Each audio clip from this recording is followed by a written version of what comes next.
Broadcasting live from the Business Radio X studios in Atlanta, Georgia, it's time for Atlanta Business Radio. Brought to you by OnPay. Built in Atlanta, OnPay is the top-rated payroll and HR software anywhere. Get 1 month free at onpay.com. Now, here's your host. Welcome to Atlanta Business Radio. Stone Payton here with you. You are in for a real treat. Please join me in welcoming to the broadcast owner with AlphaGraphics. I believe you got a shop in Sandy Springs, Andy's Point? Yes, that's correct. I have 2 shops, Stone. Marvelous. Owner, Mr. José Jiménez. Good morning, sir. How are you? I am doing great, Stone. Thank you. Thank you for making this happen. This is great. Well, it is a delight to have you in the studio. And, gang, I know we've been doing a lot of virtual interviews lately. In fact, I was just telling Jose before we came on air, I have a very similar setup right in my home, as does Lee Cantor, my business partner and CEO of the Business Radio X Network.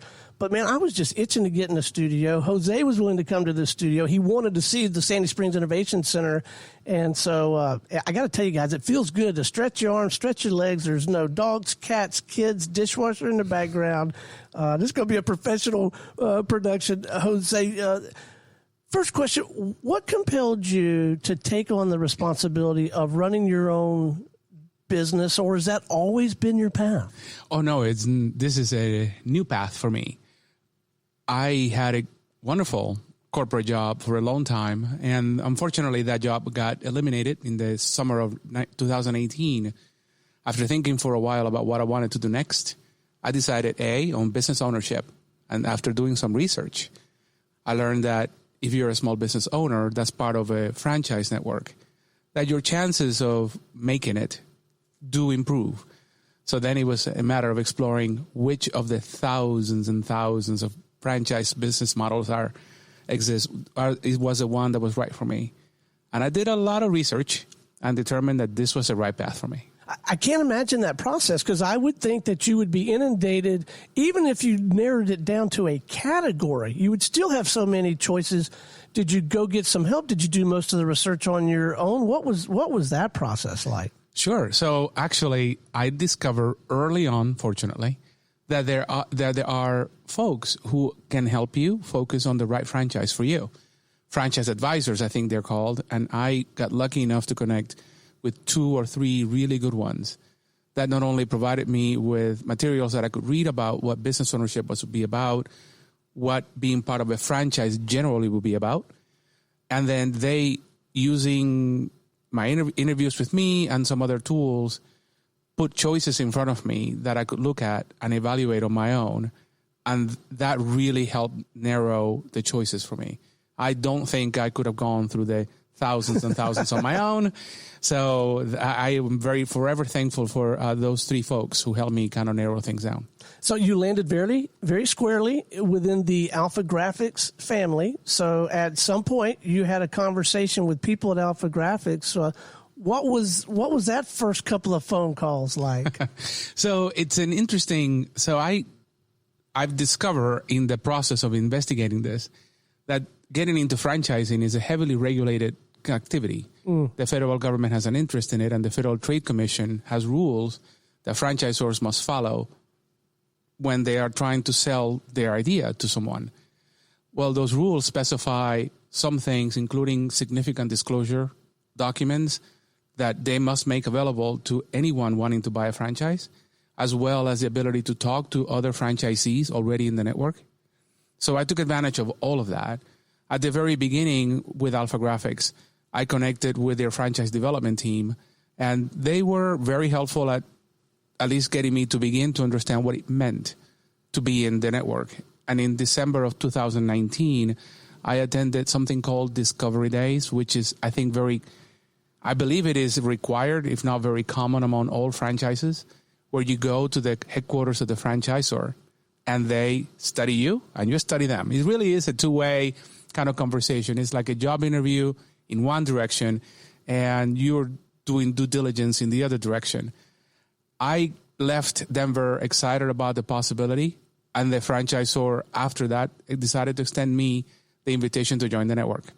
Fantastic. So you come back home to Atlanta. Were you living in the Atlanta area at the time? I was. I have been living in the Atlanta area since 2008 when my former corporate employer moved me here. Now, did you have an opportunity to share this great news with someone else, or was it you? Were you sharing it with a significant other, or mom or dad, or brother or sister? Or? Well, so I've been my husband. Was very excited about this. He was. All right, wait a minute. No. You were very excited about it. Yeah, I just stopped myself there. So how excited? Let's backtrack a little. You had to do you had a sales presentation to make as well. Oh yeah.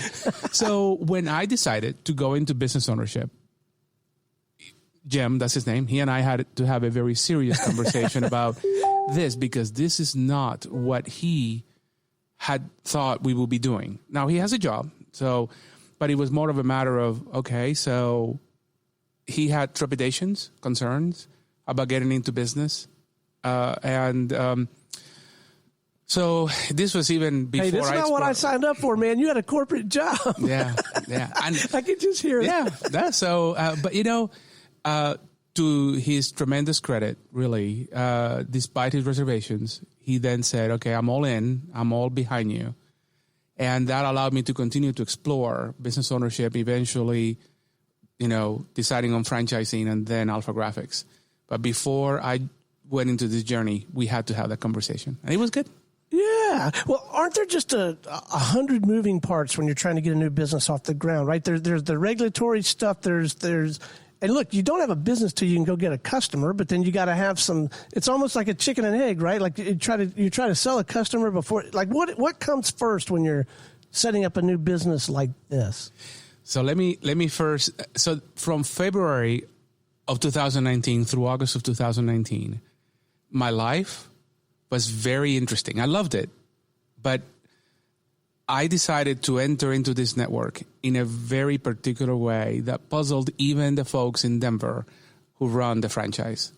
So yes, I did sign up for AlphaGraphics, and I signed the franchise agreement in February of last year. By the way, they had a good mapped out process that I needed to follow, as probably all franchises do when you're talking about opening a new location. This was the location I was opening was the first new AlphaGraphics in several years. Oh, really? Period. Wow. And the first one in Atlanta in probably longer than that. Huh. So it was interesting to go through that process. So my first task was find a location. Yeah, so you have to have a physical location to pull this business off, yeah. So the location was critical. So the first, I would say 2 months, maybe 6 weeks, it was focused on finding the right location. Now, you can imagine in a print shop that has heavy equipment, you want something on the first floor. Yeah, that makes sense. That's like page 1 of the AlphaGraphics manual. Get something on the first floor. Yeah, you want something where you can actually wheel paper in and wheel big, large supplies in. So that limited things. But, I looked all over the territory that I have bought, Dunwoody, Sandy Springs, and ended up liking about 3 or 4 locations. Then I worked with the Denver team to narrow that down to 1. And I signed that lease agreement in early May. So by then I was already in discussions to acquire equipment. And by then I had also posted for the 2 jobs that I'll be hiring in Sandy Springs. And right around that time, speaking to a great guy who does business insurance, he asked me about my journey. So I told him, I'm into building this, but it would have been neat if I had bought an existing operation. He looked at me and said, well, I've got an idea for you. I have this friend in East Point who has been in his sign shop for 35 years and is looking to sell it. Would you like to meet him? I said, sure, I'll go down there and meet him. So I got in my car the next day, went to meet Chris. It was another part. The best part of this journey has been the people I've had a chance to meet. Yeah. From every client I've had the opportunity to work with to the people, the owners in this network, the other sign shops. It's been an amazing experience. Chris fit that right in. This gentleman had run a successful sign shop in East Point, just north of the if you're familiar with it, the Arden's Garden original company building in East Point. Uh-huh. Yeah, his property was, right there. We talked. I liked the price. But he was at the time only thinking about selling part of his operations. On the way home, I called him and asked him if I could return the very next day. And I sat down in front of him. And he said, and I told him, so you are selling me one part. What would it take to get the entire thing? And he gave me a price. And I said, okay, I can work with that. And then he asked me, I thought you were here to buy my commercial building. I said, well, no, but tell me about that. So I am here in the summer of 19. Oh, wait, are you the guy in the neighborhood that the Girl Scouts, the baseball team, the football team, the band, they all know Jose's an easy mark, right? He's going to buy whatever. You're that guy, right? I apparently am that guy because all of, it was, and I emphasize, the Denver team really wanted me to concentrate on opening the new operation. That's hard, really, really hard to do. You noted it a few minutes ago. You have to get people, you have to get systems, you have to train, you have to do all of that, and you have to get that first customer in. That's tough. But I was so excited about the possibility of East Point because it is a different market, somewhat underserved by the industry. And I also thought it would be beneficial to have an existing revenue stream to help me while I grew Sandy Springs. And frankly, that has proven to be very much the case considering what we're going through right now as a country. But at the time, they looked at me like I had a third eye, maybe four eyes. I'm not sure. But August 1st of 2019, I closed the deal on the building and the sign shop in East Point. August 30th, 2019, I opened Sandy Springs. So August of last year, I had a lot of hair. And my beard was completely black. So that's probably more than you wanted to know, but that's the story of how I came to open or to own these two shops. So context for our listeners, since I couldn't figure out how to get Facebook Live working this morning, Jose at the moment has a very nice beard, but it is gray. It is not black. And he's got, would you describe that as, is that a mohawk? It's a very cleanly cut mohawk, I would say. Yeah. So my barber saw this on Facebook a couple of days ago, and he was not a happy camper. I normally don't have something this short, but when the governor closed barbershops, when was it? At the beginning of April? Right. I'm like, okay, I cannot keep the hairdo my barber keeps up for me. So off the hair came.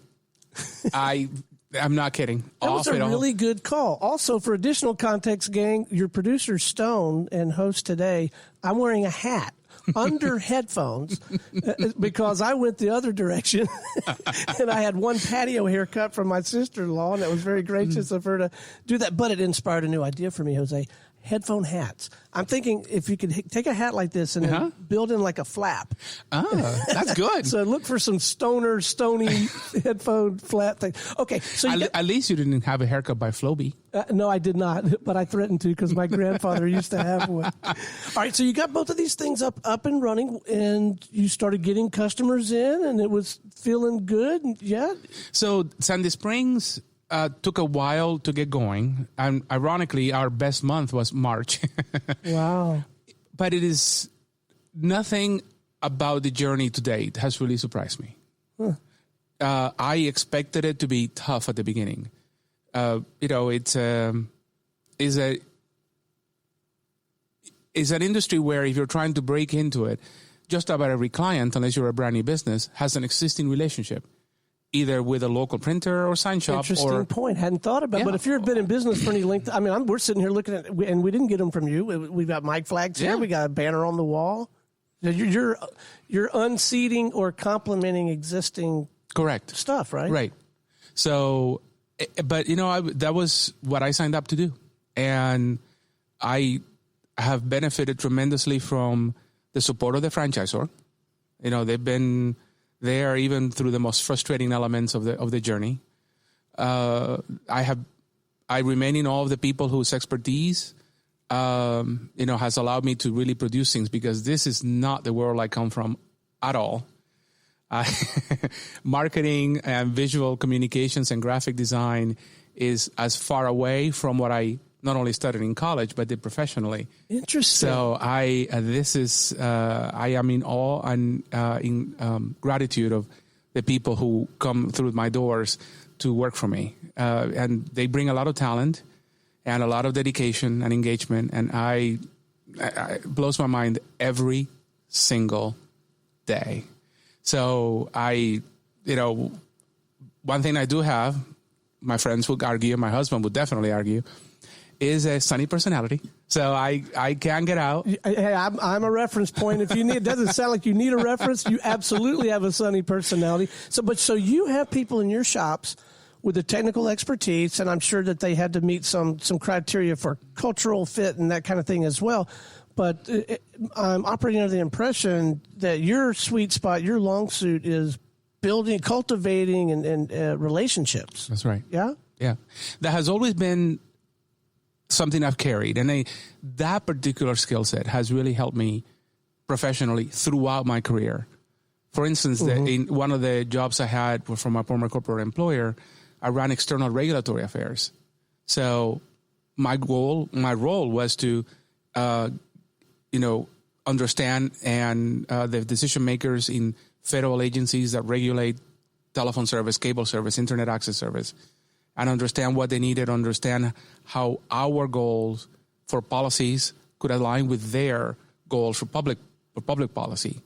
And they were always in a great mood when you started talking to them, are they? That's right. That's like the ultimate customer service arena, right? Trying to have conversations in that environment. Yeah, so it's a skill set that has, as I said, you can call it salesmanship, I guess. I enjoy people. I am an extrovert by heart, and that has helped with the sales, of course. And I am the guy going out telling everybody how great things my people do back at the shop do. Right. And then I convince them to do some strange project, and I go into the shop and say, we're going to do X. And then they look at me. You remember that third eye? Yeah. They look at me like that too sometimes. It's like, you told them you could do what? But that's all right. That's, it's, we're out to help every single small, medium organization, from business to government to nonprofit, reach who they want and get some business. So walk us through that process, if you would, and I'll give you sort of an operational example so that you've got some guideposts here. Let's just take our outfit here. Me and my business partner, we run the Business Radio X network. We also keep our hand in the hyper-local studio business. You're sitting in the studio that Lee Cantor and I, well, truth be known, a lady by the name of Angie Shields runs it, but Lee and I are here a lot. When we're here, we have graphic needs from everything from things that we might have that we would send to clients and guests and associations and partners that we work with, but we have stuff in the studio as well. But if we were to reach out to you, here you go. We've brought on a brand new sponsor. You heard the intro, OnPay. Great outfit, great to work with, but we need to OnPay this place a little bit, right? There's no OnPay stuff in the studio today, yes, right? So if we were to reach out to you and say, hey, we think we need to OnPay yes. the studio, walk us through. So you'd come out and sit where you are now, and we'd have a conversation of some sort. Yes, we would. Walk us through that. Sure. So I know now your overarching goal, right? Your overarching goal is to showcase the brand of your sponsor in the studio. So I immediately look around the studio and I notice a wall. It is a beautiful wall that has a Sandy Springs Innovation Center logo on it. Where that absent, I would, for example, recommend wall vinyl with the OnPay brand or wall the OnPay and Business Radio band. We have water bottles on the table. We can get bottles with labels that showcase both business, because it is, I understand that OnPay water? The sure. sponsor would probably love that, right? Yeah. And get a picture of, getting a candid shot of you interviewing you, but you're taking a swig of okay, keep going. So sure. You probably would want OnPay to have some literature available for anyone walking in about what they do. I mean, you spoke about what they do at a global level, but if they want to have pamphlets or brochures available that guests of the radio, when they're done, can walk out with them with those, so that they understand what the sponsor does. You can print that. Well, if you reach out to OnPay next week, right? Yeah. As a result of having been on this show, then OnPay, well, maybe not just you, but you and 50 others, they're going to be like, hey, that's great. Let's write you another check, right? Yeah. So, I mean, everybody wins if you set this up properly and elegantly, right? Yeah. And brand consistency, making sure that every client and prospect understands and sees your brand in multiple ways. You can put stuff on carpet. You can do a banner like you have on your wall divider here. Okay, but now we are in this conversation. For me, it's sounding a little bit like your first dive into the franchise world, because you could just get inundated with options, and so can we expect to lean on you for some strategic counsel, not just here's my menu of 1,001 things you could put the OnPay logo on or the Business Radio X logo on. So yes, you can. So I started with a high level. You want to make sure that the brand of the sponsor is available. Then the next layer down is, okay, so what do you want that brand to say? One of the more interesting conversations that I like to have with clients, for instance, is that we have access through our vendor partners to thousands of promotional items. So I always ask them, what do you want that item to say about what you do, what service you provide, and the products you sell? For instance, recently, about 4 or 5 weeks ago, a bakery in the East Point area that had been closed because of the coronavirus pandemic, nevertheless wanted to have promotional items available because the baker, the owner, she continues to do online presence and wants to reward people who are loyal to her online. So I asked her, and I walked her through, what do you want people to use who are either using your promotional item or have it in front of them?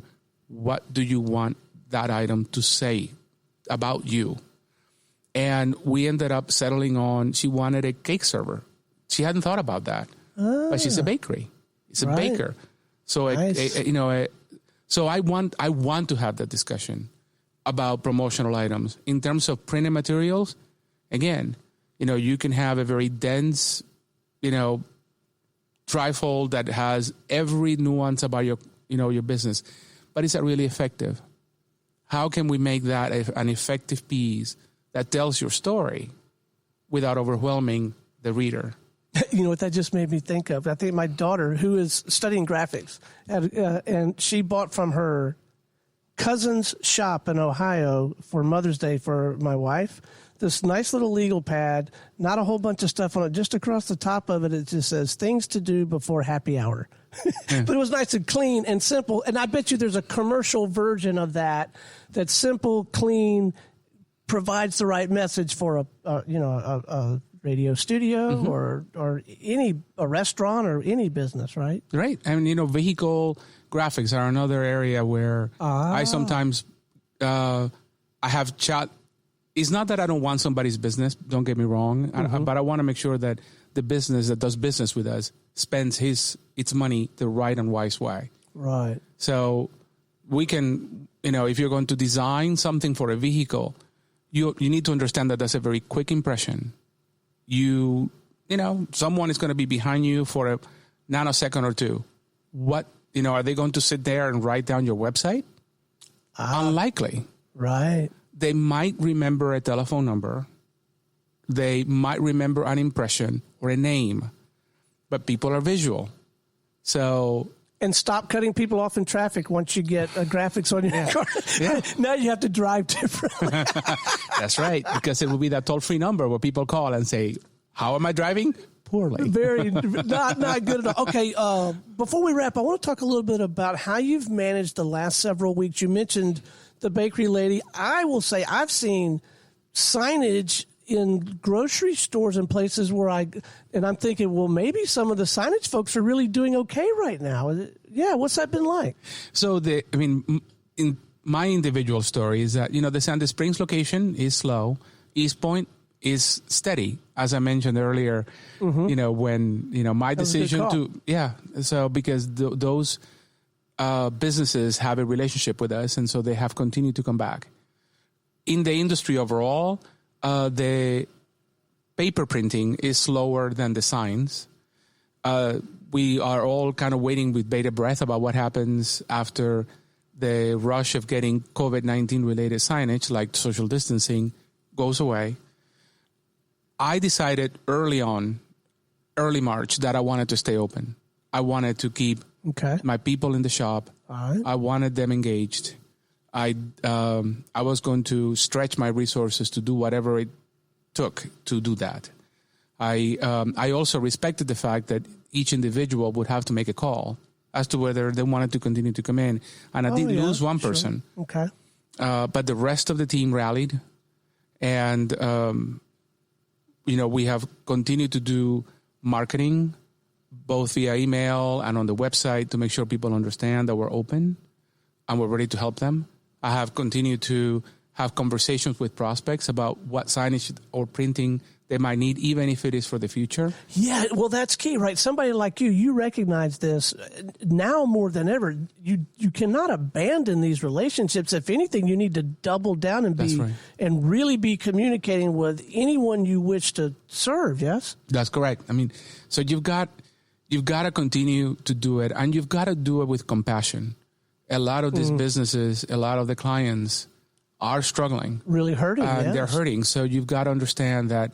Okay, so you're out to sell, and yes, it is a sales activity, but you better make sure that the client understands, at least at the very front, that the conditions of their business and, frankly, their own health and well-being of the individual and the employees of that shop, we've got to keep that front and center. If you lose track of that, if you lose sight of that, then I think you are going to lose a client. That is so well said, and great counsel for anyone listening, no matter what business they're in, or if they're even affiliated with associations that are trying to serve the business community. Before we wrap, let's make sure that our listeners, if they would like to speak with you or have an in-depth conversation with someone in your shop on more of a technical standpoint, what is the best way for them to connect with you? Whatever you think is appropriate: phone, email, website, LinkedIn, whatever. Oh, I will tell you all of the contact information. And then we do have LinkedIn and Facebook, but I don't know the URLs for that. You can probably find them. All right. And we'll get them published when we publish this. Okay. But clearly, if you want to have a conversation with the Sandy Springs team, call us at 678-855-7750. In East Point, that's 404-768-5665. You can find us on the web. The East Point location is www.us793.alphagraphics.com, and Sandy Springs is www.us794.alphagraphics.com. And by all means, you can always give me a shout. I am at 404-590-0190, 404-590-0190, and my email address is Jose, Jose.Jimenez, Jimenez, at alphagraphics.com. Jose, what a marvelous treat having you in the studio and coming to visit with us. Thank you so much for sharing your story, man. Thank you, Stone. This has been great. Thank you very much. And special thanks to our sponsor, OnPay. None of this would be possible without their generous support. Please reach out, learn what you can about OnPay, and think about talking to some of their experts if you have a need in that area of HR, benefits, payroll, because we really would not be able to share anywhere near this many stories or go into this degree of depth without their generous support. All right, until next time, this is Stone Payton for our guest today, Jose Jimenez, our sponsors OnPay, and everyone here at the Business Radio X family, saying we'll see you next time on Atlanta Business Radio. Today's episode of Atlanta Business Radio is brought to you by OnPay.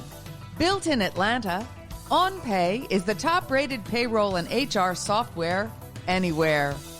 Get 1 month free at onpay.com.